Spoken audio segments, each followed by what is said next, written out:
membahas suatu topik menarik mengenai sejarah virus.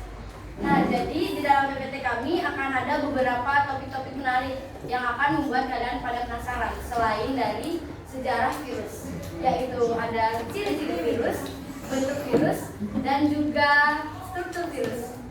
Nah, sebelum memulai, karena tak kenal maka tak sayang, maka dari itu izinkan kami untuk memperkenalkan diri terlebih dahulu. Baik, perkenalkan, kami dari kelompok 1.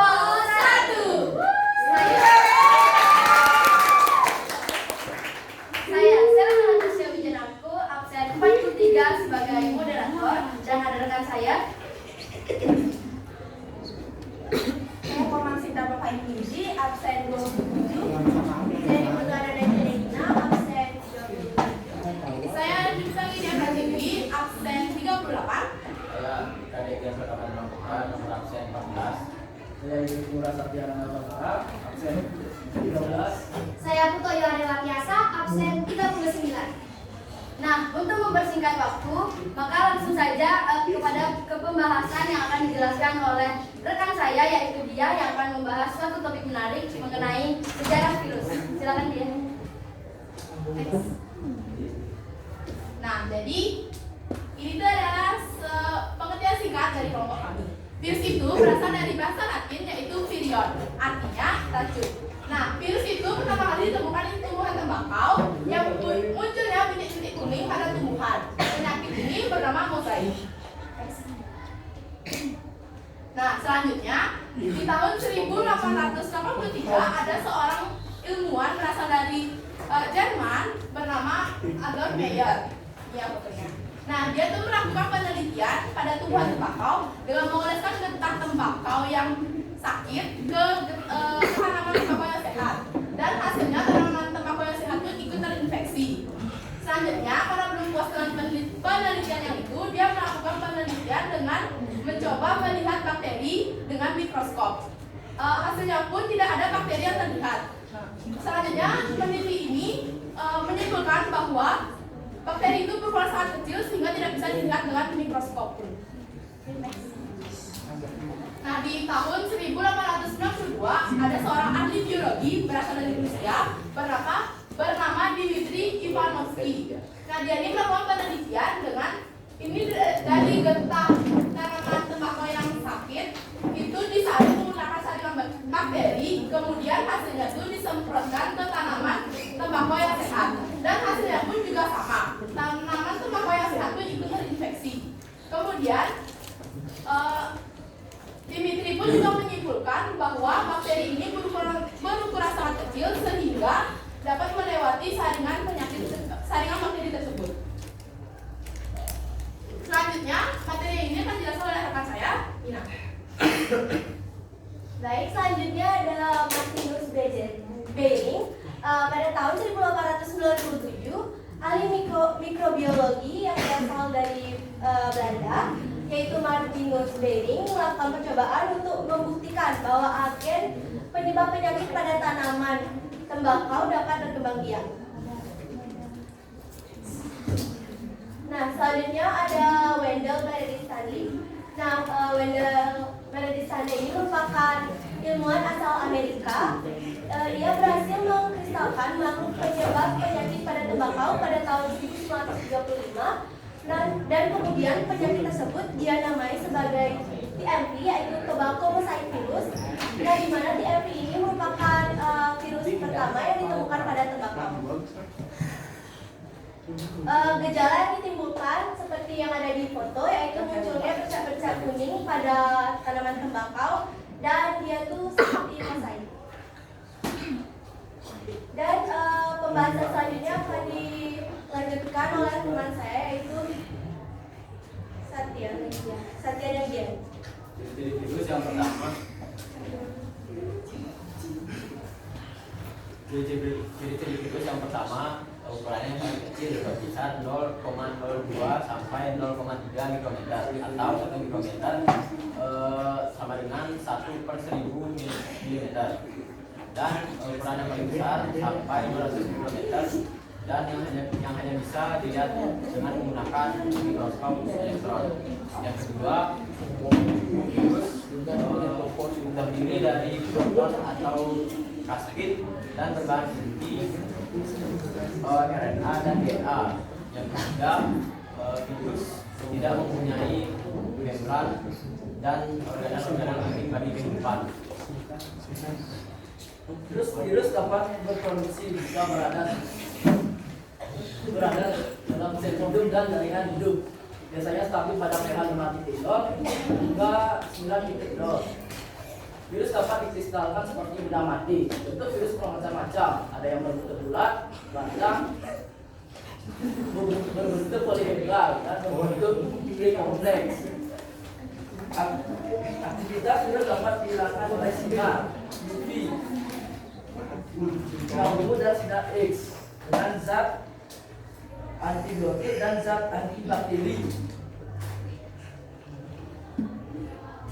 Sekian ciri-ciri dari kami. Setelah itu akan dilanjutkan oleh Sinta akan menjelaskan bentuk virus. Selanjutnya adalah materi ketiga. Materi ketiga itu adalah struktur virus. Nah, tahu nggak kalian? Virus itu tidak termasuk sel. Kenapa tidak termasuk sel? Dia itu termasuk dinamakan aseluler. Kenapa? Virus ini tidak memiliki bagian-bagian sel seperti pada umumnya. Dia itu nggak punya dinding sel, dia tidak punya membran sel, dia tidak punya sitoplasma, dia tidak punya inti sel dan organel-organel sel lainnya.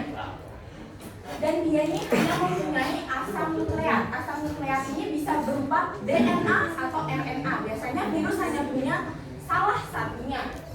Lalu virus ini juga bisa berproduksi, di mana dia bisa menyebar. Dia menyebar dengan cara berproduksi.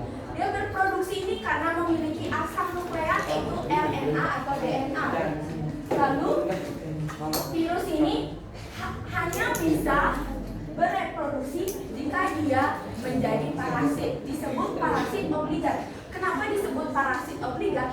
Dia itu menjadi parasit, artinya dia hanya bisa bereproduksi jika dia sedang menduduki sebuah inang.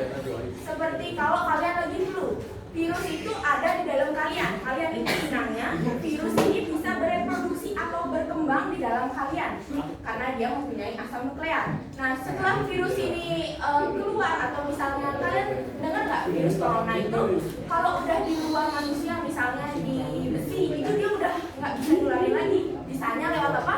Lewat ludah, lewat cairan yang ada di tubuh, karena cairan yang ada di tubuh itu bisa disebut inang.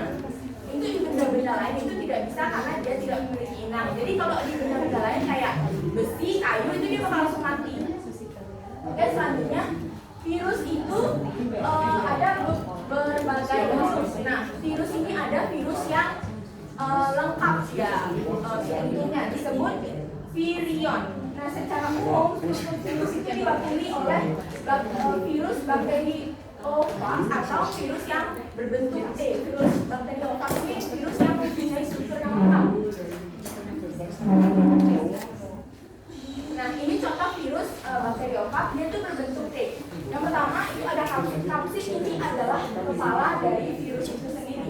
Selanjutnya di kepala itu ada asam nukleat. Yang di sini itu asam nukleatnya itu berupa DNA. Lalu dia ada di bawahnya itu ada leher dan ada ekor. Virus ini punya 3 struktur inti, yaitu kepala, leher, dan ekor. Di ekor ini ada lempeng dasar, jarum penusuk, dan serabut ekor. Seperti yang tadi aku bilang, struktur virus itu yang inti cuma ada 3, yaitu kepala, leher, dan ekor. Kepala merupakan bagian virus yang berisi asam nukleat atau DNA itu sendiri ada di dalam virus. Nah, virus itu banyak, ada bentuknya, ada yang bulat, ada yang putih kayak tadi, ada yang bentuknya kayak pita. Itu karena bentuk kepalanya itu berbeda-beda. Nah, bagian luar dari kepala ini dilapisi oleh kapsid. Kepala virus bakteriophage berbentuk polihedral atau segi enam dengan jenis asam nukleat yaitu DNA. Selanjutnya adalah leher. Leher ini adalah bagian yang menghubungkan kepala dan ekor dari virus itu sendiri. Leher juga menjadi saluran keluarnya asam nukleat menuju ekor. Yang terakhir adalah bagian ekor. Fungsinya adalah untuk menempel pada sel inang ekor. Jadi yang menempel pada tubuh kita itu bagian ekor ini. Ekor ini terdiri dari serabut ekor dan lempeng dasar. Serabut ekor ini berfungsi untuk melekatkan diri pada sel inang.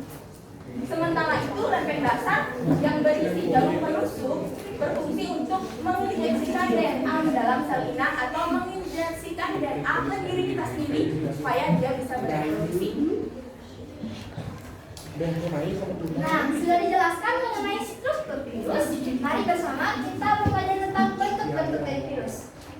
Yang pertama ada bentuk polihedra. Berdasarkan yang dijelaskan oleh Sinta, polihedra itu adalah virus yang memiliki banyak sisinya. Seperti yang sudah digambar, virus tersebut memiliki banyak sisi sehingga virus adenovirus ini termasuk ke dalam bentuk virus polihedra. Kemudian ada virus bentuk batang. Bentuk batang ini dibagi lagi menjadi 3 jenis. Yaitu yang pertama ada bentuk peluru, bentuk helix, dan yang ketiga ada bentuk filamen. Kemudian untuk bentuk batang, yang pertama ada bentuk virus. Bentuk peluru, mohon maaf. Bentuk peluru ini merupakan bentuk virus yang batang, tetapi ujungnya berbentuk oval sehingga menyerupai peluru, mohon maaf. Contoh dari virus bentuk peluru adalah virus rabies.